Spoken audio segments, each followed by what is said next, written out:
I think that goes into the strategy in which you're buying long-term rentals. Where are you going to buy them at? At what price point are you buying them at, right? At different levels, you're going to bring in different sets of people. So one of the things I would say from a strategy point is, why is this such a huge opportunity?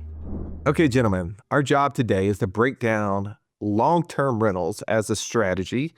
And is it going to be the path for the person listening to become financially free in 2025? And I hope that we can give good feedback, since all three of us have invested in this specific strategy. And we could talk about not only the pros, the cons, but also some different ways in which one could do that. You guys ready? All right. Mark, I want to come to you first because I met you, I don't know, 10 years ago, maybe even longer than that. And this was one of those strategies that you were employing in your life.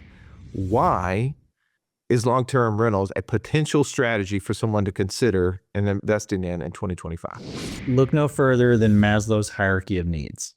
Food, shelter, security. That's the baseline. It's the core. If you're looking at one of the triangles, which I've got on the other screen, it shows that is one of the first ones. So everybody needs a place to stay. Everyone needs a roof over their head. Everybody needs shelter. And unless you're living on the big island of Hawaii or Hawaii Island, there's no more real estate being produced, right? It's a finite amount, but island of Hawaii is actually growing because it's an active volcano. So everywhere else, we're running out of land, and we need places to stay. And so that's why long-term rentals, or housing in and of itself, in my opinion, is always going to be something on the table to consider. So you're saying AI is not going to take this one over? Correct. Okay, that's good. I can let my wife know that. She's worried about all the different things that AI may take over. I'll just let her know real estate is not going to be one of them. Ernie, in your opinion, why is long-term rentals a potential viable investment option? Yeah, I think it's viable to look into because you probably already have looked into it. And what I mean is, if you're thinking about passive income, you probably know someone who is doing long-term rentals. Or, maybe you haven't gotten that far to think through that. But if you have thought about investing for passive income, you probably, and what I mean probably is, of the couple thousand conversations I've had over the last years with people who want this, for people at the beginning stages, they say, I want to do passive income and I'm thinking about real estate. That'd be the most common expression. And I think what they mean by that when they say real estate, which is a big open-ended word, is they mean rentals. Single family long-term rentals, I think, is what they mean, because it's the most common. You know about it. You probably know somebody who's doing it. And therefore, if most people know somebody who's doing it, it must be a viable source. Otherwise, a lot of people wouldn't be doing it. So I think it's worth looking into for that reason. It's the main thing. We already know about it. Let's explore it, see if it's for you. If you've listened to our show for any length of time, you've heard us talk about infinite banking and how we were able to use that concept to create over $50,000 a month in passive income. But it's just not that easy to figure out, how does this all connect into my own personal system? Stallion, that's why we created the passive income operating system, bro. It shows you how to turn active income into passive income. It makes all the steps come together. If you would like to get access to it as a podcast listener, we've never given this away in public before, go to what'swhatwallstreet.com/PIOS. I think real estate in general is one of those options that have a lot of different ways and angles that you can go at it. So I think starting with the concept of investing in real estate makes sense. Now going down the long-term rental route, to your point, there's a lot of people to ask questions of. Whenever you're investing in something that's completely foreign, not only to you, but then to your core group of influencers around you, if they haven't done it and you haven't done it, now you run the risk of making a lot of mistakes. I think you can go into this with some known commodities. And because of that, now, if it matches some of these other things we're going to talk about from a pros cons list, you can really kind of go into it with confidence. If that's the strategy, I would say for me, the pros, as we kind of dive into pros in investing in long-term real estate, is that I have understanding of what it is. I realize that there's an opportunity for me to buy lots on it. Mark, we were talking a long time ago, and you're telling me about this friend of yours who, owned like 75. They were buying homes like some people buy shoes, or some people, like my son buys stuffed animals, right? And I could see how people were growing their real estate portfolio. I also saw that, it didn't have to be just one criteria. It could be lots of different versions of it, right? Long-term rentals. The pros in this is that you can get a lot of tax benefits for those of us who are concerned about how do we offset the taxes that we make. One of the pros inside of real estate is, in addition to the appreciation, the cash flow, is that depreciating factor, the thing that I can use to offset. And there's ways that I can do that to potentially offset ordinary income if I'm really involved in that process, which we know people who are. So I think there's a lot of benefits that are outside of most tools where people invest. They usually get income from one area, maybe two, but in the long-term rental space, there could be 3, 4, 5 different ways in which I can make money. Ern, what would you say would be a pro to investing through long-term real estate? Yeah, I think one is one thing that is attractive and a pro is that if you're doing long-term rentals, it's not so difficult for you to do it where you're the only owner. Some deals that you get into, just by their inherent structure, there's many different parties involved, potentially many different investors, and which you can do with long-term rentals for sure. But for the most part, this is one strategy where you can control, you can own the entire thing, which Russ, you just mentioned 3, 4, or 5 different ways to make money, advantages of it. If you own the whole thing, you own 100% of those revenue centers. And a big benefit in owning the whole thing or not having partners is that you make all the decisions all the time.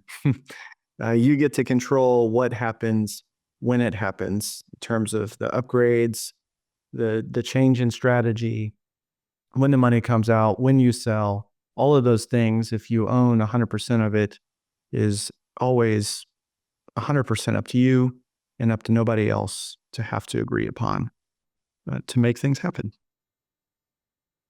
Mark, your investor DNA is a logical C.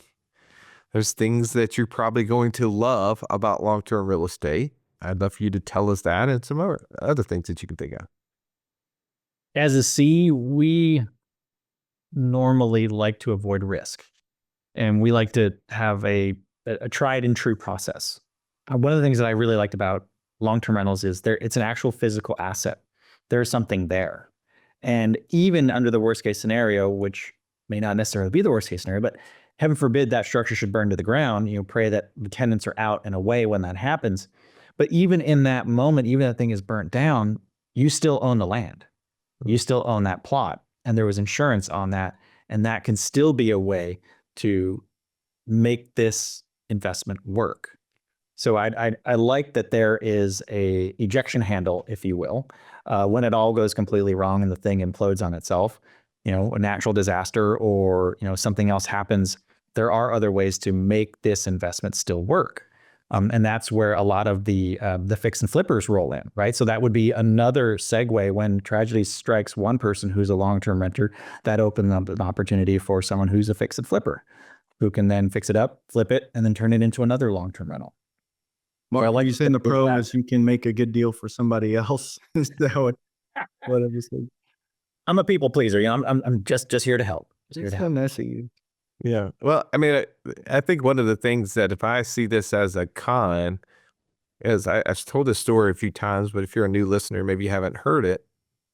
I think most people, like you said, understand it. I kind of alluded to that as to why it's an easy thing to get into. And if you're a profile that likes to be super involved, certain long-term real estate may not be a good fit. Let me explain what I mean by that. So the first property I ever bought was a condo down in my college town. It was a 2-bedroom. It was right off of campus near where I had lots of friends who had lived in that area. So I thought, I know the area. There's tons of students. At the time, Mark, as you know, I have like 20 something nieces and nephews. And I thought, who is not going to want to go to Auburn as a university? Like, I mean, we're basically a powerhouse in all sort of things like equestrian and gymnastics, like who's not going to want to go down there and be a part of that sort of championship success? And to date, I've had one niece who've gone down there, no nephews. And I had this experience of buying a property that I couldn't influence. I couldn't send anybody down there. I couldn't be involved in it. My profile loves to be involved and likes to share. Well, the sharing of like sharing it with my nieces and nephews and making their parents pay me an exorbitant rent, that went out the window. So I was forced to only use the market rent, which by the way, went way down because the university decided to build 10,000 units that year and force the freshmen to go and stay in those units. And then there was this thing called a global financial crisis that happened about 18 months after that, and the price of everything went down. So here I was with this investment that I couldn't influence. And I like to be involved. I like to influence, and I couldn't do that with this long-term rental. Now, unless I wanted to become the manager, and unfortunately it was 100 miles from me, which is a benefit to some people. But for me, then that meant I couldn't do the thing that I would have maybe liked to do. And I just hated it. Like it was a huge negative for me and my profile. And I think that's a con that if you are an influencer, like if you like to be involved in things, long-term rentals may not be your bag, baby, unless you want to get more in the involvement of the process. Ern, how about for you? What would be a con on the long-term rental side? Yeah, it's not my bag, baby. Well, I'll just mention the thing that you just said. You can't influence, you can't send your family members down there. Aside from the rent getting slashed by a majority, there is a pro in that, Russ, and that it really is a passive income stream. You stick a tenant in there and they pay. And so long as rent doesn't go down or expenses go way up, and I'll get to that in just a second, that really is some passive income, which is really nice. And if you want to be financially free and not have to influence those things, work in it the day to day, this is a route where you can stack those things up. We'll talk about those strategies, how you scale. Now, the con for me is not the revenue going down, but for me, it's the expenses going up. And of the properties that I own, that's the thing that I'm honestly constantly worry about. I use a property management company, and I just worry what email, what phone call am I about to get from them, or if it's a lesser amount, just a straight up bill. Am I about to see what is this tenant going to do or what's going to happen? So a quick example, in this fall, I got a bill from a tech. Well, I got the bill paid, and I was reviewing through the property management software this expense, which was like $115 for a tech to go out and relight the hot water heater.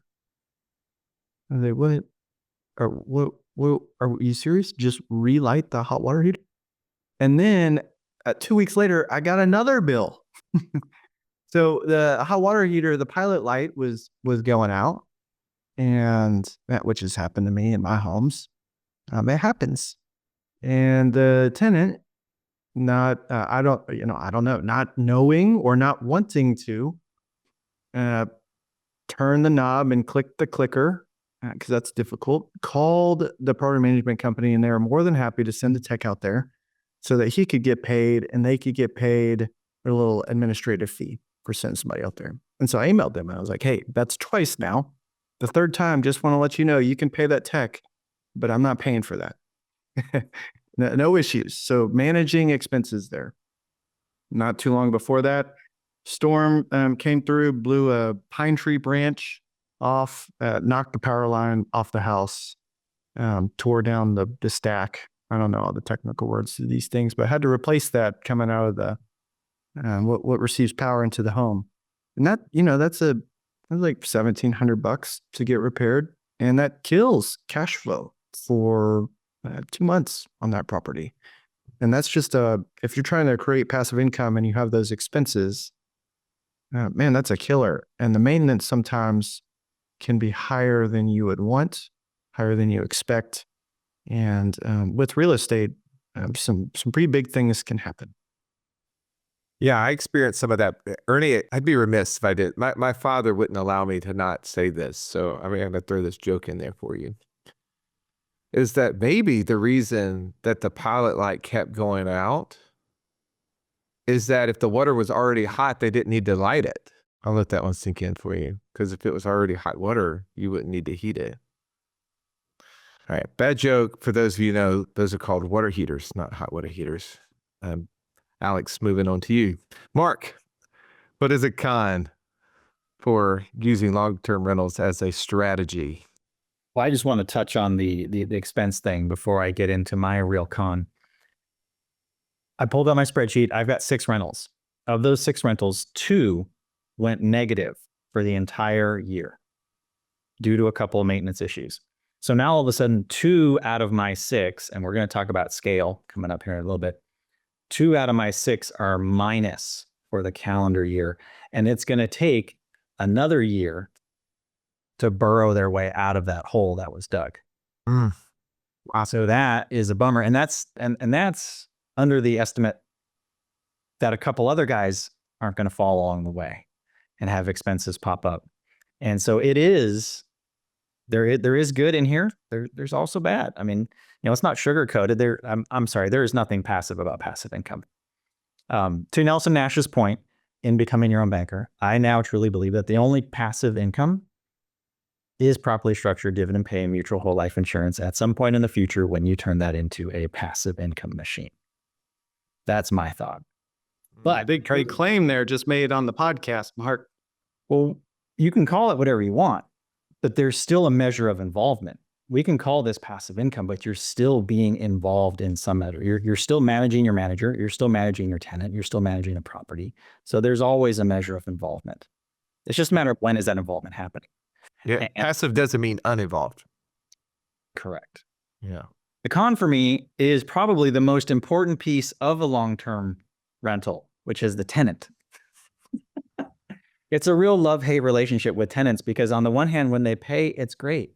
But when they break stuff, when they don't pay, when they turn a brand new single-family home that I purchased, when they turn it into their 10-month hoarder's paradise without paying because they're skirting COVID laws, and then I have to pay to remodel an entirely brand new home, that's kind of a bummer. That's kind of a con. And so you're dealing with people. So sometimes tenants can be the largest problem of long-term rentals because they are, to your point, Russ, you can't control it. Right. Out of your hands. Yeah, the pro is that somebody gets in there and they stay for 10 years and treat it like their own, right? The con is they get in there and they stay for 10 months and they treat it like a trash bag that, they just got from the grocery store, right? Like it's just a constant mess. I can remember going with my father, who was a builder. He would tell me those poor jokes like I shared with you there, Ernie. And I would find just that's what he did. He rehabbed a lot of rental properties. And some of those properties I would go in multiple times. I was like, weren't we just here like 6 months ago? And those properties that were torn up. So I think that goes into the strategy in which you're buying long-term rentals. Where are you going to buy them at? At what price point are you buying them at, right? At different levels, you're going to bring in different sets of people. So one of the things I would say from a strategy point is, why is this such a huge opportunity? And even with all of my love-hate relationship with long-term rentals, this is one of those things that I keep coming back to. And I think it was Robert Allen who kind of really shared this, that I've kind of adopted, is that if you bought a long-term rental, a property of at least 100,000 or more, every single year for 10 years, just based upon historical appreciation, air quotes, inflation, we have in real estate, that property would grow and you could take out probably up to $100,000 of cash out of those properties starting in year 11 every single year from that point forward. Meaning in year 11, you could take out 100,000 out of the first property you bought. Year 12, you could take out $100,000 out of the second property you bought, so forth and so on, over and over and over again, every single year. And a huge pro, as we were talking about earlier, tax depreciation. Well, the other pro that I didn't throw in because I didn't want to steal my comment here of strategy is that that money that you take out is tax free. Wait a second, Russ. How is it tax free? Well, it would be in the form of a loan. You would just be taking out equity out of the property. Now, I didn't say this in the con is that it's subject to you going and getting a loan from the bank, which isn't always a guarantee. I think, Mark, to your point as to why Nelson Nash says dividend paying on life insurance, paying a dividend every single year is the best passive income source, is that you don't have to have income in order to get the loan against the insurance policy. You do have to get a loan against the house, and they're going to require you to be able to pay it back in their eyes. True. So, but the strategy is that you could buy one property every single year and create $100,000 income stream to yourself, income tax free, starting year 11, based upon the appreciation of each property. I think that's a pretty cool strategy for people doing some planning ahead. There was nothing worse than walking into class when you're in school and the teacher saying, "Pop quiz day." Why? Because you were unprepared. Are you unprepared, though, for financial freedom? Don't be. Find out how close you are by taking our 30-second quiz at wealthwithoutwallstreet.com/quiz. Tribe, if you're still searching for what is going to be that passive income source that's going to push you over the hump, it's going to help you become financially free, head over to the Art of Passive Income podcast, where our friend Mark Podolsky breaks down his amazing land flipping method. You've heard us talk about how this one strategy has created over $30,000 a month in passive income for Russ and I. Do yourself a favor, wherever you listen to podcasts, go hit the subscribe button to the Art of Passive Income podcast today. Ernie, what would you say would be a strategy that would revolve around long-term rentals that maybe someone hasn't considered or thought about? Yep. I'll name a few. We are here in 2025, beginning of 2025, early, and we have looked at interest rates rise really quickly over the last 18 months. And the word on the street, the news around the block for real estate investors, single family buyers, is that they're really kind of feeling stuck. Prices have appreciated extremely fast over the last 5 years.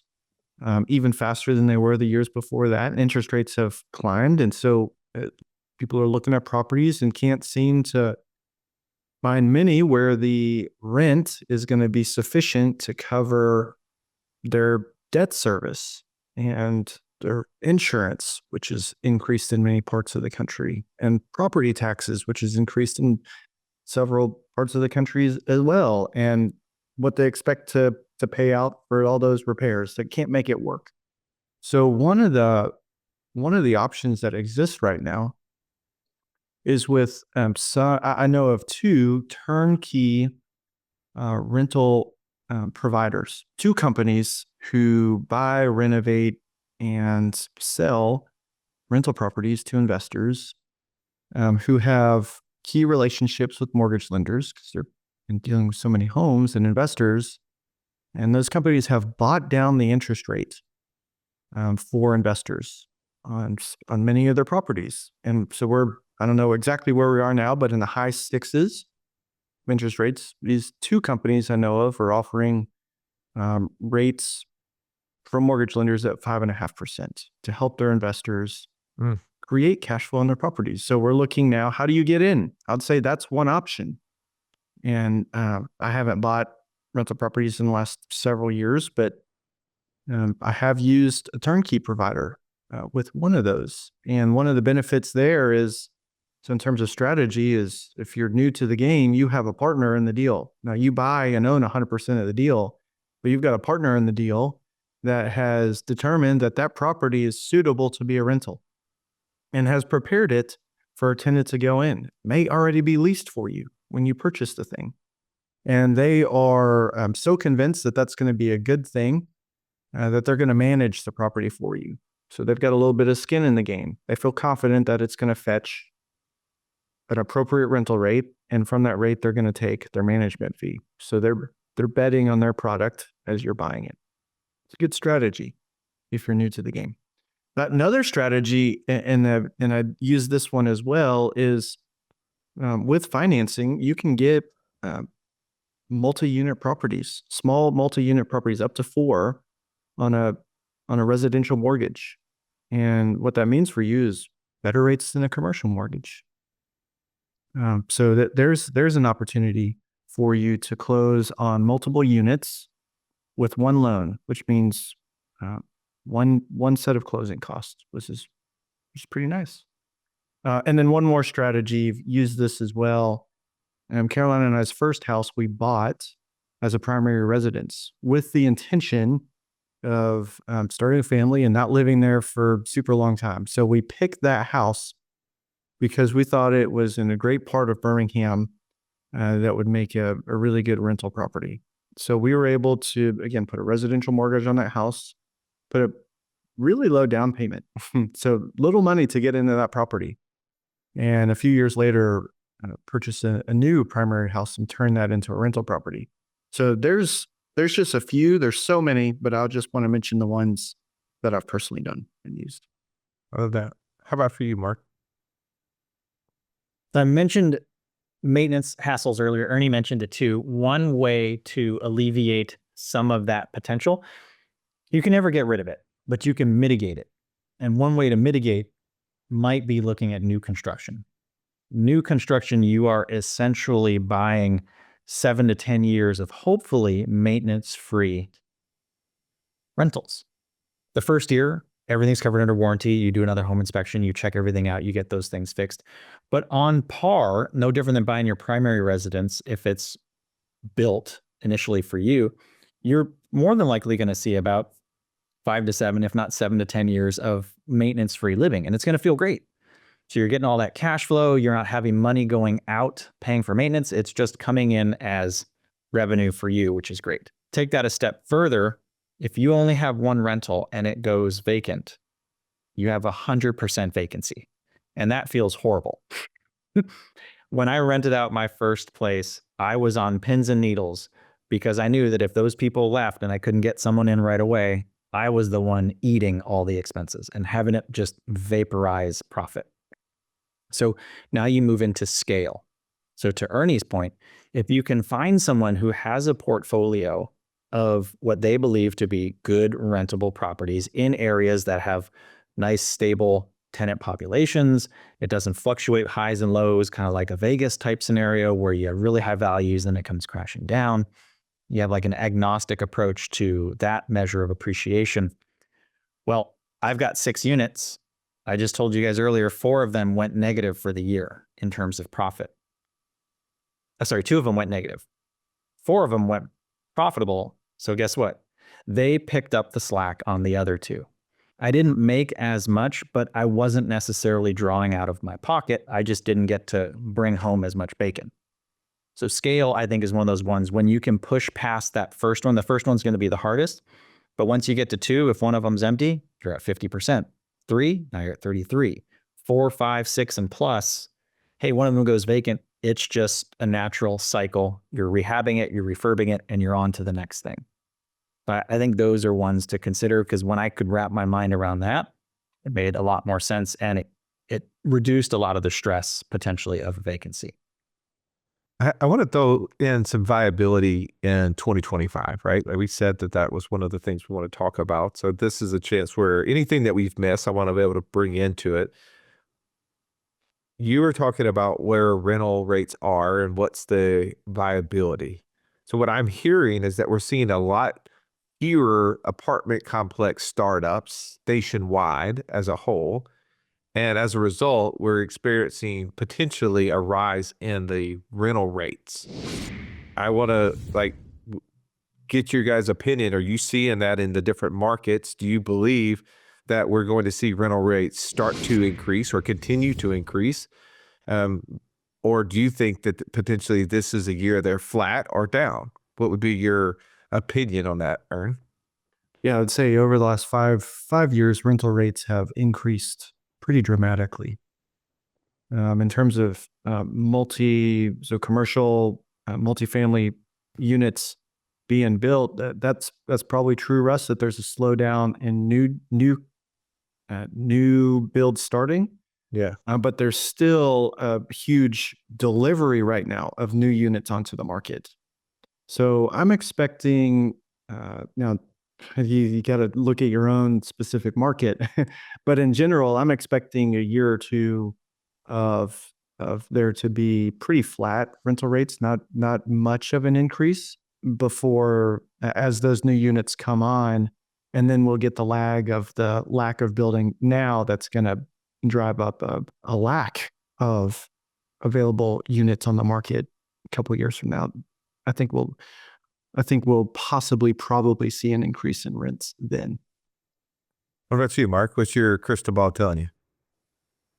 I'll use a magic 8-ball. But yeah, sure. Crystal ball for this one. My thought, which is a very uneducated one, depending on what things you want to read, if we see that all of a sudden housing starts are up, well, to Ernie's point, that doesn't mean that housing finishes are up. It's going to take a while for that new start to go through, all of its due course to come to completion. And I think what we saw over the last couple of years was there was a tremendous population shift. A lot of people moved to a lot of different areas, and a lot of those areas I don't think planned on that many people being there that quickly. And I think now that everything's kind of starting to settle in, now I believe the planners can start looking and figuring out, okay, where is the appropriate demand for us to try to add supply? So I do believe we are going to see some increase in rents. I think we have to. Otherwise, no one's going to start, right? And we are still traditionally in a housing shortage. We still don't have enough doors for the amount of people that we have looking for places to live. So I try to keep this podcast or apolitical, but given that our job is to look at the markets, like look what's happening, and we have a new administration coming in saying on the first day we're going to start deporting people. So do you think if that is played out, will we not have this overage of people searching for homes that are not necessarily the supply chain? How big of an impact do you think that will have? Do you think it's going to be enough that we will see it? Yeah, I mean, how many people are they going to deport? Is it like 5 million people over the last 4 years? Is that right? I mean, I think it differs based upon whose statistics. I think the government says there's been at least 10 million people in the last 4 years. Okay. And that's the only ones that they've encountered at the border. So you assume there's somebody has slipped by that they didn't catch, right? So I don't know if that's an accurate number, but I think that's the number being reported. I'll ask Chad here just to verify. They catch and release them. Right, exactly. Quote unquote process them. Yeah, 300, our population, 300 million. We got maybe 20 million migrations in the last 4 years, and we're going to deport possibly, I don't know what percentage, to be seen. Yeah, I don't think that's going to have a huge effect for us. Okay. What about you, Mark? Do you think the new administration's kind of philosophy on reducing immigration and deporting people, is that going to impact anything? Is that something we should consider in certain areas? I think there may be some impact in some spots. However, there's a lot of people that are waiting on the sidelines who would love to get into some of those spots who can't. And so I think if you pull back in one area, it's kind of like trying to balance something, and eventually it's going to find its equilibrium. And there's people that are hiding off to the side. I mean, how many people do we know that are living? I mean, I've got a fair number of people in our community, and their kids are living with them. So those are doors that are not being accessed because they are still inside of one dwelling. So that should be another rental there. And why is that? And I think if it's more than just a housing question. When you start moving through some of those other things, there's all the other ancillaries. If that measure of population is deported, that means there is a measure of workforce that is leaving, which means there is a measure of opportunity that is coming open. And so people that have been on the sidelines can now possibly take some of that and move forward. So I think I still have a positive outlook on housing because it's always going to be something that's needed. Even if you evaporate that measure of the population, that's still not enough housing, in my opinion, to satisfy the overall need of our country. Yeah, I think one of the things to look at, immigration, migration, deportations, that's one thing. But I think there's a reason that all these multifamily, all these apartments are being built, and they're pretty awesome. My brother and sister have lived in several of them, and when I have gone back to Georgia to visit with them, it's amazing, like pool, dog park, like all these really kind of cool features. And it will be interesting to see what young millennials, where they're at, and Gen Z, what they're wanting. And as Gen Alpha comes up, and that's looking like, hey, that's the single family purchase market. What is their hunger for single family homes, or do they want to rent single family residential homes? Are they happy with this increase in the, call it like a luxury lifestyle or resort lifestyle? What are they going to be wanting, and how's that going to impact the long-term rental markets over the next 5-10 years? That's a longer time frame question. Yeah. But that's the thing that I'm more interested in than migration. Yeah, and I mean, obviously, the thing that we did touch on is interest rates. I mean, interest rates still are really high in relationship to what they've been over the last 20, 25 years, which is then combined with the fact that we had all of that money go into the system that created the prices of homes to go up. It has created, unaffordability of buying homes. And that impacts obviously rents, because the only way you can rent something effectively is it has to be worth, you have to be bringing in more money that costs you to buy it. So if it costs a lot to buy it because the price of homes have gone up so significantly, and the mortgage on it is, in the 6s or 7s or 8s in some situations, then you're going to have high rents in order to do that. And to your point, Artie, I'm hearing that this younger generation are definitely hesitant to put down roots. And the idea of buying something is not necessarily as high on the list as it was in previous groups have come through, because they're like, well, I'm kind of considering what I'm going to do. I went skiing with a guy that was in his 20s this past week, and he's moved 3 times over the last 6 years into all these different cities. And, hey, are you going to stay here? Well, I don't know. I kind of like it, but I like doing stuff. I mean, he's constantly on the go, and home ownership wasn't high on his list, so he's a renter, right? So I think it's interesting. There's a lot of factors into considering this. One strategy that we didn't talk about, and I'm interested just as we start to wrap up here, we used the concept of buying a house subject to the mortgage one time, so that makes me an expert, right? I did it one time. I want to talk about that and also hear your opinions on it. I have a feeling I know what you're going to say, but I want you to touch on this. If you're not familiar with this concept, you can buy a property and it doesn't necessarily have to come with the mortgage, meaning that you can actually take over the mortgage of the person selling the house in the form of subject to the mortgage. And not all transactions are available to be done that way. There's obviously risk, and you have to have the right counsel to help you through it.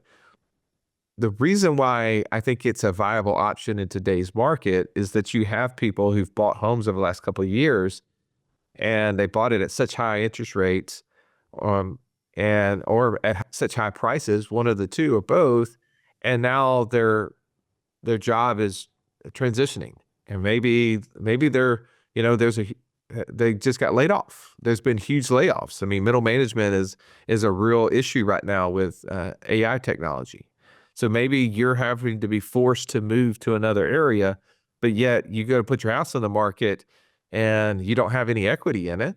And there's not, if you sell it, you may have to write a check. And that's not a real appealing idea, especially if you just got laid off or you haven't saved up a bunch of money. So there's people out there that will actually buy your home and maybe give you the price that you need to not have to write a check, but they're going to just start making your mortgage payment that you were making. And we did that with the property, and it ended up being a win for us. Do you think that that's a viable strategy, whether it's owner financing, seller finance, somebody owns a home outright, and or doing subject to? And do you think it's something that you would do? Mark, I'll let you reply to that first. If I could find an assumable mortgage, I would. There are a lot of VA loans that still technically fall in that category. So there has been a push and a resurgence in taking over someone's mortgage under certain circumstances with certain guidelines. That's actually one of the primary ideas for my wife and I as we are looking at purchasing our next home with space and acreage and so forth is, our prayers, part of them is, hey, it'd be really cool to have that be a part of it, someone who is willing to work with us and do some creative financing to open up doors to satisfy, like you said, hey, what do you really need out of this deal? How would you like a recurring cash flow from it? Because that'll allow us to step into this. We can help you, you can help us. People helping people. It's like the human fund, George Costanza. We're tipping donations. What about you, Aaron? Is that something you think is viable, and would you do it? Yeah, I think it's totally viable in the single family market. Like you mentioned, people who have bought homes at really high prices over the last 2, 3, 4 years, and for whatever reason need to move. And as of late, we haven't seen, like the last 6 months, we haven't seen a lot of appreciation. So what are they going to be able to sell their house for? And who's going to buy it with these high interest rates right now? So their house is sitting on the market, unable to be sold.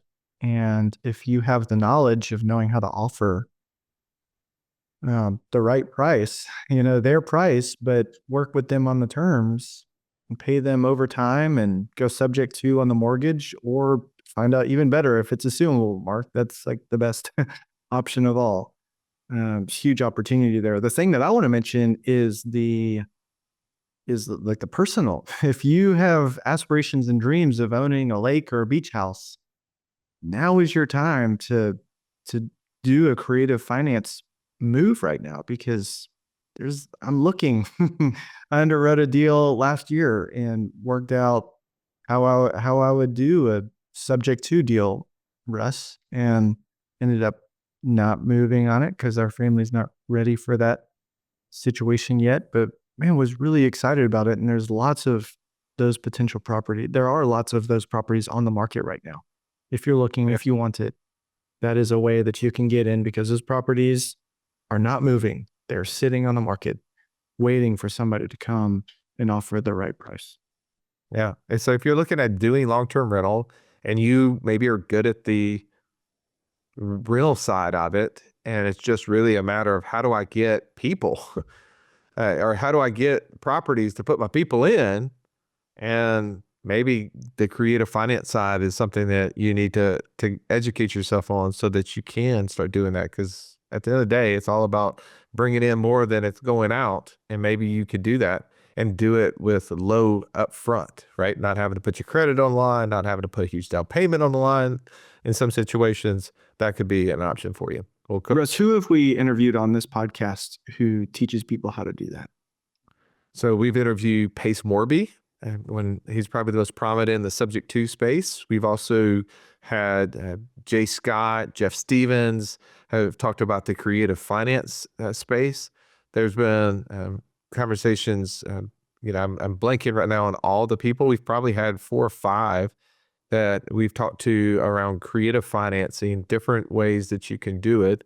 And, Jim Manning is a recent podcast that we had, and he was talking about how they do, these sandwich lease option, right? So we didn't even talk about that. There's just so many different ways. Chris Prefontaine and Zach Beach with your real estate coach.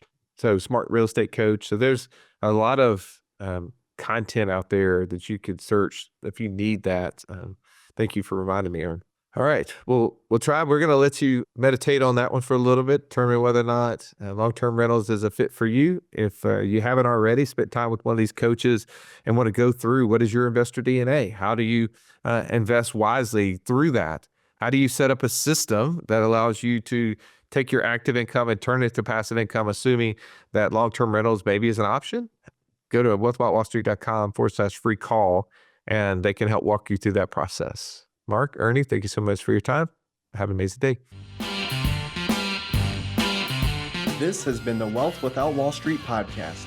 Don't forget to subscribe to the show to break free of the Wall Street mindset and begin building wealth on your own terms in places you understand so that your wealth will never run dry. See you next episode.